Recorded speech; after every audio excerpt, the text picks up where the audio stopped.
بولے تو اس کو پتہ نہیں ہوتا وکیل صاحب کو کہ یہ صاحب مجرم ہے، میرے پاس مقدمہ لے کے آئے ہیں. اور اگر بے ادبی نہ ہو جائے تو میرا خیال ہے قاضی عدالت کو بھی پتہ ہوتا ہے کہ مجرم کون ہے اور مظلوم. میرے نبی پاک صلی اللہ علیہ وسلم نے اس قدر زیادہ سختی فرمائی اس مسئلے میں. فرمایا جس کو پتا تھا کہ فلاں آدمی ظالم ہے، ظلم کر رہا، پھر وہ ظالم کا گواہ بنا یا اس نے ظالم کی مدد کی، کتنی کی؟ شارحین لکھتے ہیں چاہے اس نے ایک جملہ بول کے کی، چاہے ایک، سارے بولیے، چاہے ایک غریب کو اس نے ظلم کیا تو کہتے ہیں علاج یہ سی، چاہے ایک جملہ بول کے کی. شارحین اس حدیث کی شرح میں لکھتے ہیں ایک جملہ بول کے چاہے مدد کی. جس بندے نے کسی ظالم کی مدد کی کسی مقدمے میں یا کسی صورت میں اور اسے پتا تھا یہ ظالم ہے، میرے نبی پاک صلی اللہ تعالی علیہ وسلم فرماتے ہیں اگر اس نے مدد کی، ابھی ظالم کی بات نہیں ہو رہی، ظالم کے مددگار کی بات ہو رہی، اگر کسی نے ظالم کی مدد کی تو حضور فرماتے ہیں خدا بھی اس سے بری ذمہ ہے، رسول بھی اس سے بری ذمہ ہے. سنبھال کے رکھے اپنی نمازیں، قربانیاں، حج، زکوٰۃ سنبھال کے رکھے. اگر ظالموں کا مددگار ہے، الیکشن آ لینے دے، آپ کو نظر آ جائے گا کون کون ظالموں کا مددگار ہے، نظر آ جائے گا. اپنی جیب سے لوگ پیسے دے کے ظالموں کی مدد کریں گے، ان کے فلیکس چھپوائیں گے، بورڈ لگوائیں گے، جیبوں سے پیسے دیں گے. ہم نے خود آگ لگائی ہے چمن میں اپنے، بے سبب گردشی ایام کو الزام نہ دو. ہم نے خود نور کا ظلمت سے کیا ہے سودا، کر کے توہین سحر شام کو الزام نہ دو. ظالموں کے مددگار میدان میں آ گئے.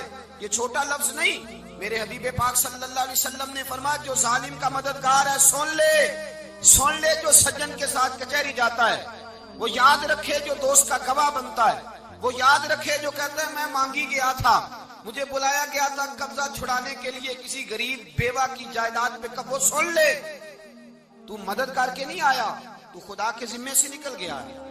رسول پاک نے فرمایا تیرا میرا تعلق ختم ہو گیا، تو ظالم کا مددگار ہو گیا.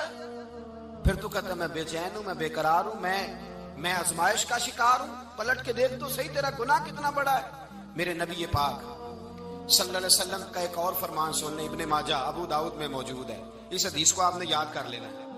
کر لیں گے انشاءاللہ؟ سارے کہیے انشاءاللہ کر لیں گے یاد. حضور صلی اللہ علیہ وسلم نے فرمایا اگر تو ظالم کی مدد کرے گا نا، یہ لفظ دل کی تختی پہ لکھ لینا، یہ مکافات عمل ہے، مکافات عمل دنیا. ادھر کرو گے تو ادھر بھرو گے. فرمایا اگر تو کسی ظالم کی مدد کرے گا، سن لے حضور کا فرمان ہے، اگر تو ابن ماجہ ابو داؤد صحاح میں موجود ہے، فرمایا اگر تو کسی ظالم کی مدد کرے گا تو رب تعالیٰ مرنے سے پہلے تیرے اوپر بھی ظالم کو مسلط کر دے گا. تیرے اوپر بھی ایک دفعہ ظلم ضرور ہوگا اگر تو ظالم کی، وہ کسی صورت میں بھی ہو سکتا ہے، کسی صورت میں تیرا بیٹا ہی اٹھ کے ظلم کر دے گا، تو الجھ جائے گا، کسی نہ کسی جگہ تیرے لیے تباہی کا سامان ہوگا، تیرے اوپر ظلم ہوگا، اس لیے کہ تو ظالموں کا مددگار ہے. چاہیے یہ تھا کہ تو مظلوم کی مدد کرتا، انسانی ایمانی یقین کا فریضہ سر انجام دیتا. تو ظالموں کا مددگار ہو گیا. ٹٹول کے دیکھ لیں، رزلٹ نکال کے دیکھ لیں، ہمارے زمانے میں ظالموں کے مددگار زیادہ ہیں. اتنی لمبی زبانیں نکال کے ظالموں کی مدد کرتے ہیں. بڑے بڑے کالم نویس اللہ نے انہیں قدرت دی لکھنے کی، تو اپنا قلم ظالموں کی مدد میں خرچ کرتے ہیں. وہ لوگ جن کو اللہ تبارک و تعالیٰ نے قدرت دی، ہمت دی، طاقت دی، کچھ لوگ ان کے حلقہ احباب میں وہ اپنے لوگوں کو استعمال کر کے ظالموں کی مدد کرتے ہیں، ظالموں کی مدد کرتے ہیں. میرے نبی کریم سید عالم نور مجسم صلی اللہ علیہ وسلم نے فرمایا اگر تو نے ظالم کی مدد کی تو جب تک تو توبہ نہیں کرے گا رب تجھ سے ناراض ہی رہے گا. اللہ تجھ سے، او بھائی جس سے رب بھی ناراض ہو گیا، نہ کھانا نہ پینا نہ سونا نہ جاگنا نہ نیند، پھر تیری ہر چیز تیرے لیے آزمائش ہو جائے گی، پھر تیرا سایہ بھی تیرے لیے خوف کا سامان بنے گا، پھر زندگی جیتی جاگتی لاش بن جائے گی، تو اپنے کندھوں پر اپنی میت اٹھائے پھرے گا جب تو ظالم کا مددگار ہوگا. اور نبی پاک صلی اللہ علیہ وسلم نے فرمایا ظالموں کا مددگار بھی ظالم ہوتا ہے، ظالموں کا مددگار بھی، سارے بولے ظالموں کا مددگار بھی نہیں، کو نہیں، آپ سارے نہیں بولے، ایک دفعہ بولے ظالموں کا مددگار بھی. پکی بات ہے، ظالموں کا مددگار بھی. اللہ اکبر. جس کا یارانہ ہو، جس کا دوستانہ ہو، جو کہے میں نے نا اس کو اوکھے ویلے کے لیے ظالم کو یاد رکھا ہوا ہے. کبھی مشکل میں رکھے نہیں ہوئے لوگوں نے ظالم دوست؟ کہتے میں نے رکھے ہوئے ہیں. بلکہ ہمارے دیہات میں تو کہتے ہیں میں نے بازو بنائے ہوئے ہیں. کس کو بازو بنا لیا؟ ظالم بھی کبھی بازو ہوتا ہے. جو ظلم کی تلوار لیے میدان میں کھڑا ہے. قارون، حامان، فرعون، نمرود کا حال نہیں لوگوں نے دیکھا؟ اپنے زمانے میں آپ نے کتنے لوگ نہیں دیکھے جن کے سائے سے، آواز سے لوگ کانپتے تھے؟ پھر پولیس کی گاڑیوں میں وہ اس طرح مردہ پڑے کہ دنیا نے تماشا دیکھا ان کا. یہ رنگ ہم نے دیکھے نہیں اپنے آنکھوں سے. فرمایا ظالم کا مددگار بھی، جو کار میں بٹھا کے لے کے گیا وہ بھی ظالم، جس نے چائے پلائی وہ بھی، جس شخص نے کھانا کھلایا وہ بھی، جو کچہری تک ساتھ گیا وہ بھی، جس نے فلیکس کے نیچے، بڑے شرابی کے نیچے چھوٹی اپنی فوٹو لگائی وہ بھی، جو ووٹ کی پرچی ڈالنے گیا وہ بھی. کہہ دینا باہر نکل کے کہ حضرت صاحب نے سیاسی تقریر کی ہے، کہہ دینا، پر بات تو سچی ہے نا. خو کرے ہم تو سے تھوڑا سا گلا بھی سن لے، خو کرے ہم تو سے تھوڑا سا بھی گلا. امام مالک کے پاس ایک بندہ آیا، اس نے کہا حضور میں درزی ہوں، ایک ظالم بادشاہ مجھ سے کپڑے سلواتا ہے، میں تو ظالموں کا مددگار نہیں نا. ایک ظالم بادشاہ مجھ سے، حضور میں تو مددگار نہیں نا ظالموں کا. جو فرمایا ظالموں کا مددگار بھی ظالم ہوتا ہے. تو کپڑے لے کے آتا ہے، میں سی کے دے دیتا ہوں، ذمہ داری نہیں. یہ ایک آدمی دکاندار ہے، اس سے کوئی بندہ چیز خریدنے آئے گا تو تھوڑی کہے گا میں نے نہیں دینی، تو دے گا. کوئی بندہ اگر کسی شخص سے کوئی کام کہتا ہے جو اس کی فیلڈ ہے، اس کا شعبہ ہے، اس کا معاش کا وہ سلسلہ ہے، کہتے ہیں یا رسول اللہ صلی اللہ علیہ وسلم ظالموں کا مددگار بھی ظالم، حضور نے فرما دیا. تو امام مالک سے بندے نے مسئلہ پوچھا، دل کی تختی پہ لکھنے والی باتیں ہیں. کہا حضور میں درزی ہوں، ظالم کپڑے سلواتے ہیں، میں تو مددگار نہیں نا. امام صاحب کہنے لگے نہیں، مددگار تو وہ ہوگا جو تجھے سوئی دھاگا فراہم کرے گا. تو پورے کپڑے سی کے دیتا ہے، تو خود بہت بڑا ظالم ہے. تو پورے سوٹ سی کے دیتا ہے، تو بہت بڑا ظالم خود ہے. مددگار تو وہ ہوگا جو تجھے دھاگا دے گا، جو تجھے بٹن دے گا، جو تجھے نلکی دے گا. جو ظالم سے اتنی نفرت ظلم کر کے بندہ ہے. یہاں تو ہمارے زمانے میں ہیرو بن جاتے ہیں لوگ. ظالم ہیرو ہے، لوگ اس سے ڈرتے پھرتے ہیں، گھومتے پھرتے ہیں. اور بہت سارے کم مزاج لوگ اس کے پیچھے ہاتھ باندھ کے پھرتے ہیں. ظالموں کی مدد کرنا، ظالموں کے ساتھ رہنا، یہ ظلم ہے، ظلم، یہ زیادتی ہے. میرے نبی پاک صلی اللہ تعالی علیہ وآلہ وسلم نے ارشاد فرمایا، یاد رکھو رب فرماتا ہے میں مظلوم کی مدد ضرور کروں گا، چاہے جلدی کروں چاہے دیر سے کروں، میں مظلوم کی مدد. اور حضور صلی اللہ علیہ وسلم نے فرمایا ہے، حضرت معاذ بن جبل کہتے ہیں حضور نے مجھے یمن کا گورنر بنایا. جب میں جانے لگا نا تو حضور نے بڑی نصیحتیں کی، بخاری میں موجود ہے. فرماتے ہیں جب میں پلٹنے لگا تو میرے رسول نے فرمایا معاذ ایک منٹ ٹھہر جا، ایک بات میری یاد رکھنا، اس کو نہ بھولنا. کہا حضور کیا؟ فرمایا دیکھنا کسی پہ ظلم نہ کر بیٹھنا، کہیں تجھ سے زیادتی نہ ہو جائے. محبوبہ پھر حضور نے فرمایا سن میرے معاذ، میں تجھے گورنر بنا رہا ہوں، زیادتی نہ کر بیٹھنا. یا رسول اللہ صلی اللہ علیہ وسلم کیا ہوتا ہے؟ تو میرے کریم نے فرمایا جب مظلوم دعا کے لیے ہاتھ اٹھاتا ہے تو عرش کا مالک کہتا ہے فرشتوں پیچھے ہٹ جاؤ. عرش کا مالک کہتا ہے فرشتوں پیچھے ہٹ جاؤ، دروازے کھول دو. فرمایا مظلوم اور رب کے درمیان شے حائل کوئی نہیں ہوتی.